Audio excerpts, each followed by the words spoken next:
I am the Tofu Golem. Please enjoy the video. You need the true depth iPhone for reliable facial capture. That's why Face ID models work best. Once installed, open Xpression Camera and accept camera, microphone, and motion access so tracking can run.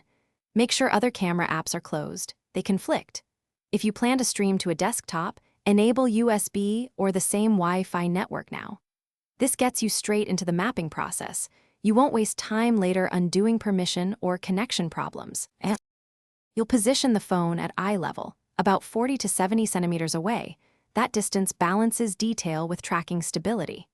Next, pick a neutral background and steady, front-facing light so the algorithms read facial geometry correctly. Then select your avatar and run calibration.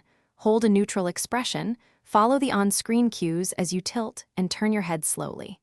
Calibration trains the model on your face, so do it carefully. Consistent movement improves lip sync and reduces jitter. You're ready to record or stream.